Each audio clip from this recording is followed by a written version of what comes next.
What if I told you that Jesus didn't just perform miracles randomly, but followed a precise psychological system that modern science is only now beginning to understand? For 2,000 years, we've focused on the supernatural aspects, but we've completely missed the revolutionary human methodology behind every single miracle. Today, we're going to decode the 3 hidden patterns that made Jesus the most influential figure in human history. By the end of this video, you'll never see these famous stories the same way again. Because what we're about to discover isn't just about religion. It's about the deepest secrets of human transformation that still work today. Here's what most people completely misunderstand about Jesus' miracles. They think they were random acts of divine power. But when you study the patterns, something extraordinary emerges. Every single miracle followed the same psychological blueprint that modern neuroscience and behavioral psychology now recognize as the most powerful method for human transformation. Take the miracle everyone knows, turning water into wine at the wedding in Cana. The traditional story focuses on the supernatural transformation of H2O into alcohol. But that's exactly what we're supposed to miss. The real miracle wasn't in the chemistry, it was in the psychology of the moment. Jesus waited. He initially told his mother, "My time has not yet come." Then, at the precise psychological moment, when hope was completely lost, when the social shame of running out of wine would have devastated the family, when every guest expected disappointment, that's when he acted. This wasn't random timing. This was calculated psychological intervention.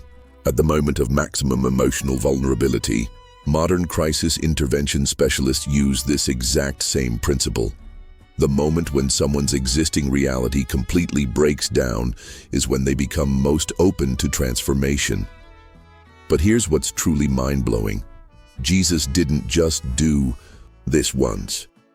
He did it with mathematical precision in every recorded miracle. The blind man who had given up hope of ever seeing, the paralyzed man who had been waiting by the pool for 38 years, the woman caught in adultery who faced certain death. Every single time, Jesus intervened at the exact moment when the person's old reality had completely collapsed, when their psychological defenses were down, when they were most ready for radical change. This isn't divine randomness. This is the most sophisticated understanding of human psychology ever documented. What Jesus discovered 2,000 years ago, modern psychology calls constructive destabilization. The precise moment when someone's existing beliefs and patterns are so disrupted that they become capable of fundamental transformation. But Jesus took this concept to a level that makes modern practitioners look like amateurs. Consider the feeding of the 5,000. Everyone focuses on the multiplication of bread and fish, but completely misses the psychological masterstroke. Jesus took an impossible situation, thousands of hungry people in the wilderness with no food, and instead of solving it immediately, he made it worse. He told his disciples to feed the crowd themselves. Imagine the psychological pressure.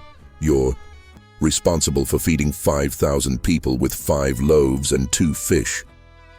Your rational mind screams impossible. Your social identity as a leader is under threat. You're forced to confront your complete inadequacy. This is what psychologists call optimal anxiety, the precise level of stress that forces the brain to abandon old patterns and create new neural pathways. Too little stress, and people stay comfortable in their limitations. Too much stress, and they shut down completely. Jesus calibrated the pressure perfectly. But here's the genius part. He didn't just create the crisis, he provided the solution that required them to act beyond their perceived limitations. The disciples had to organize the crowd, distribute the food, and witness the impossible becoming possible through their own hands. Modern neuroscience shows that this combination, crisis plus empowered action, creates the strongest neural changes possible. It's why elite military training, addiction recovery programs, and transformational therapy all follow the same pattern: controlled crisis, followed by empowered breakthrough. Jesus did this with every miracle. The storm on the sea, maximum fear followed by demonstrated power over chaos. The woman at the well, social shame and spiritual thirst followed by life-changing truth. Lazarus, absolute grief and hopelessness followed by resurrection. Each miracle was a precisely orchestrated psychological intervention designed to shatter old limitations and install new possibilities. This wasn't just healing. This was systematic human reprogramming at the deepest level. Think of the human mind like a computer operating system. Most people run on default programming, limiting beliefs, automatic reactions, inherited patterns. Jesus discovered how to perform what programmers call a clean install. But you can't just delete someone's operating system while they're using it. First, you have to create what tech experts call a safe mode, a moment when all the normal programs stop running and the system becomes open to fundamental changes. Jesus was the master of creating these psychological safe mode moments. The crisis wasn't the punishment, it was the preparation. The breakdown wasn't the problem, it was the prerequisite. Picture this. You're driving a car that's been pulling to the left for years. You've adapted to it, compensating constantly, thinking, this is just how driving works. Then suddenly the wheel completely breaks, you're forced to stop. A master mechanic appears and offers to not just fix the wheel, but give you a completely new car, one that drives straight, faster, and smoother than anything you've ever experienced. The breakdown wasn't the tragedy, the breakdown was the doorway. This is exactly what Jesus did with every miracle. He didn't just fix the immediate problem. He used the crisis as a doorway to completely upgrade the person's reality. The blind man didn't just receive sight, he received a new identity as someone who could see what others couldn't. The paralyzed man didn't just walk. He became living proof that the impossible was possible. Every miracle was a complete system reboot disguised as a simple healing. Jesus wasn't just performing supernatural acts. He was demonstrating the deepest principles of human transformation that modern psychology is still trying to fully understand.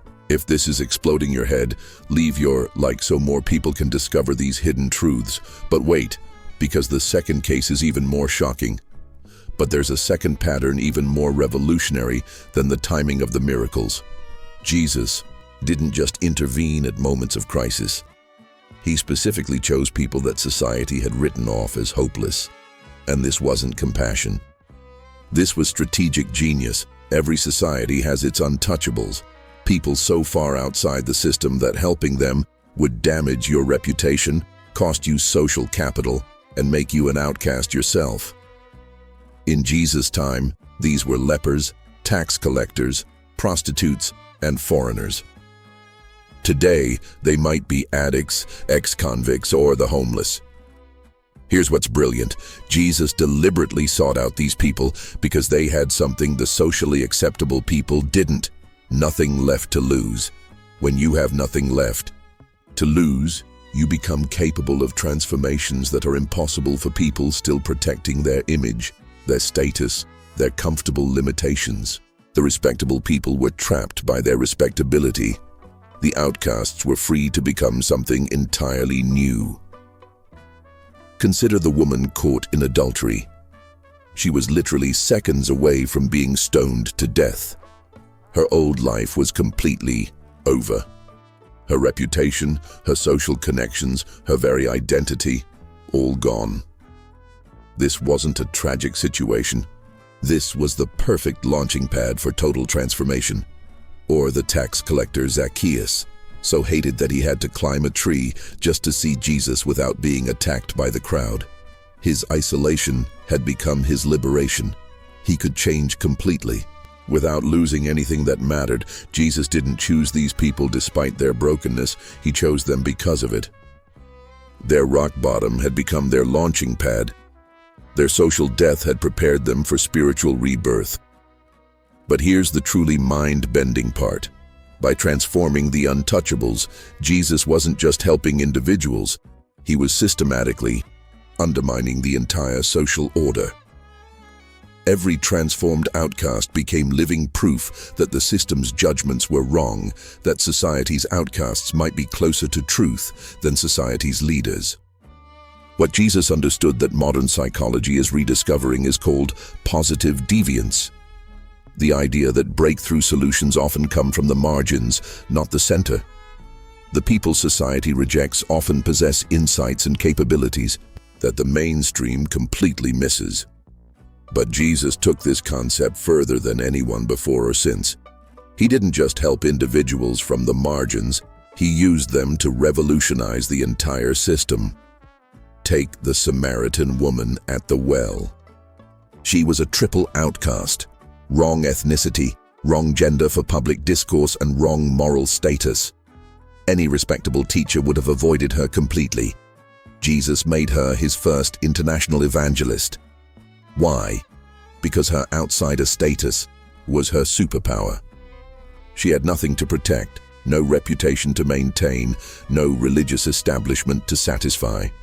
She could speak truths that would have destroyed a respectable person's career. Her marginalization had become her liberation. The same pattern appears in every miracle involving social outcasts. The demon-possessed man living naked in the tombs becomes the first missionary to the Gentiles. The blind beggar becomes a bold witness who challenges the religious authorities. The woman with the bleeding disorder becomes a model of faith that even the disciples couldn't match. Modern organizational psychology has proven that innovation almost always comes from the edges, not the center. The people with the least investment in the current system are the most capable of imagining something completely different.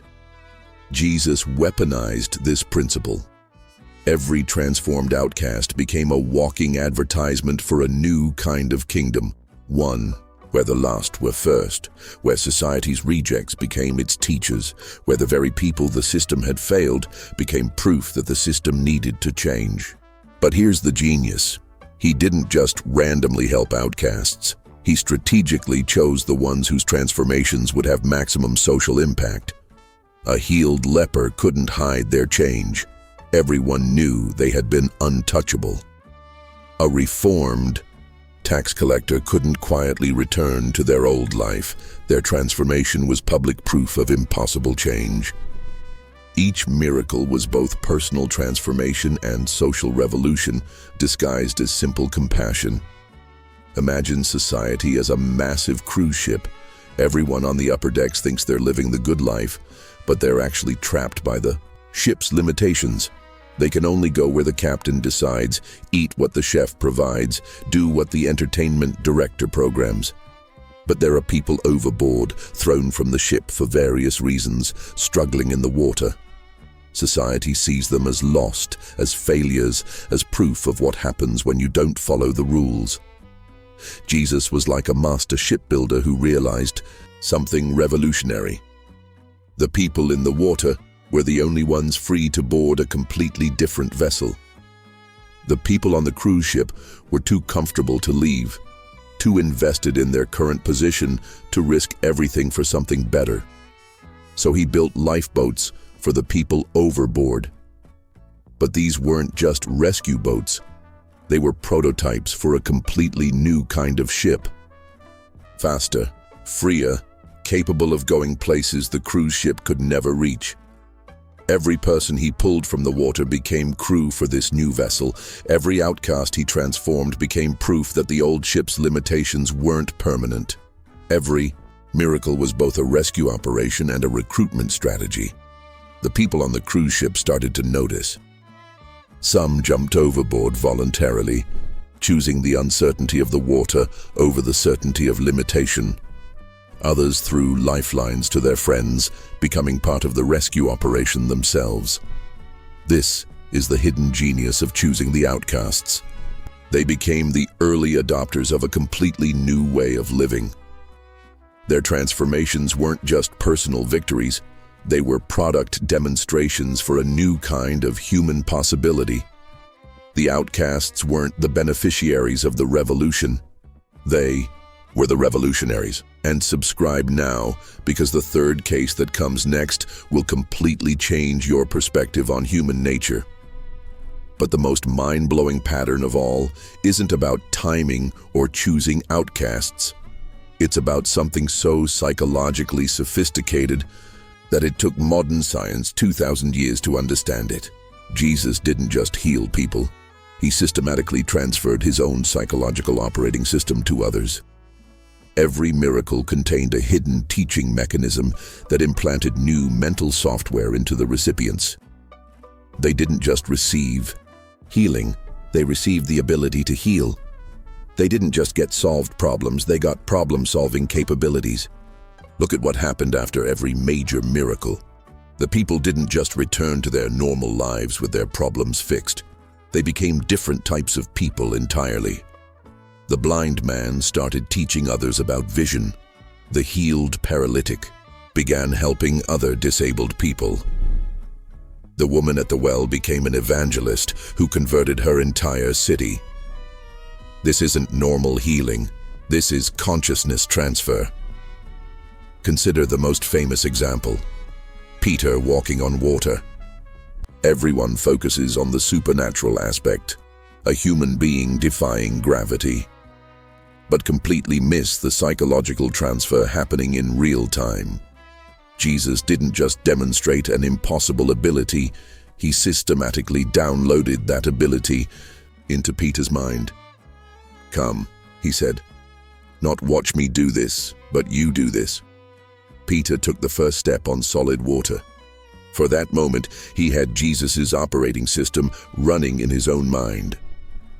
He was thinking Jesus's thoughts, operating from Jesus's reality, accessing Jesus's capabilities. The moment he reverted to his old mental programming, "This is impossible.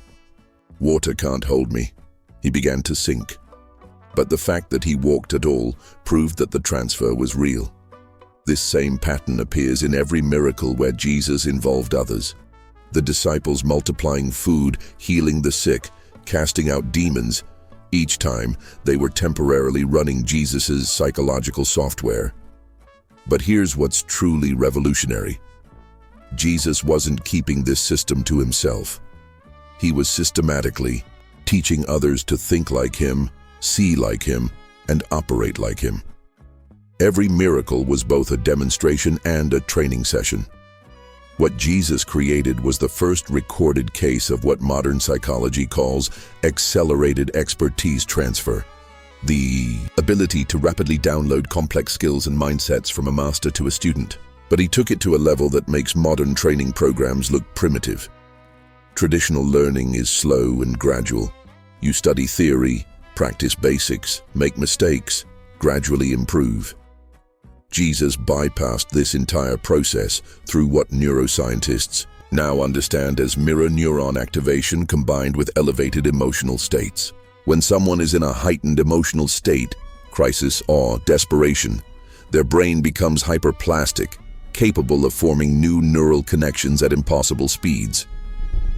Jesus created these states deliberately, then demonstrated new possibilities, while the brain was primed for rapid rewiring. But here's the genius. He didn't just show them what was possible, he made them participants in the impossible. When the disciples distributed multiplied food, they weren't just watching a miracle, they were performing it. Their hands were doing the impossible, their minds were processing the impossible, their nervous systems were learning that their previous limitations were just software, not hardware. Modern sports psychology has proven that the fastest way to improve performance is through what they call visualization plus kinesthetic engagement, mentally rehearsing success while physically performing the actions. Jesus was doing this 2,000 years ago, but with metaphysical possibilities instead of athletic ones. Every time someone was healed through their own faith, they were learning to access healing states themselves. Every time someone was empowered to help others, they were downloading leadership capabilities. Every time someone experienced the impossible, they were upgrading their reality programming. The ultimate proof? After Jesus was gone, these ordinary people continued performing extraordinary feats. They weren't just repeating what they had seen. They were accessing the same source of power, the same mental operating system, the same reality-bending capabilities. They had become versions of Jesus themselves, not through imitation, but through authentic consciousness transfer. Each one carried a piece of his psychological DNA, his way of seeing and being in the world. This wasn't just teaching, this was human evolution in fast-forward mode. Think of human consciousness like a smartphone. Most people are running the basic operating system that came with the phone: limited apps, basic functions, lots of restrictions. They assume this is just how phones work. Then someone appears with a phone that can do impossible things. It projects holograms, translates any language instantly, heals physical ailments through sound frequencies, manifests physical objects from digital blueprints. You assume they have different hardware, maybe alien technology, but then they offer to upgrade your phone's operating system. Not through a slow download, but through direct transfer. They connect their phone to yours during a moment when your phone is completely overwhelmed, crashed, frozen, desperate for a reboot. In that moment of vulnerability, when all your default programs have stopped running, the new operating system transfers instantly. Suddenly, your ordinary phone can do extraordinary things. Not because the hardware changed, but because the software upgraded. You don't just have a new phone, you have a new understanding of what phones can do. You start helping others upgrade their phones too, because you've experienced that the limitations aren't built into the device, they're built into the programming. This is exactly what Jesus was doing with human consciousness. He wasn't performing miracles with special supernatural hardware. He was demonstrating what ordinary humans could do with upgraded mental software. Every miracle was a consciousness upgrade session. Every healing was a software transfer. Every transformation was proof that human limitations aren't permanent features. They're just temporary programming. The people who spent time with Jesus didn't just witness impossible things. They learned to access impossible capabilities themselves. They became living proof that the upgrade was real, that ordinary consciousness could run extraordinary programs. The miracles weren't about Jesus being different from us. They were about Jesus showing us what we could become. Here's the mind-blowing truth that connects all three cases. Jesus wasn't just performing supernatural acts, he was demonstrating the ultimate human potential that we all carry but rarely access. His timing mastery, his outcast strategy, and his consciousness transfer methods weren't divine tricks. They were sophisticated technologies for human transformation that work today.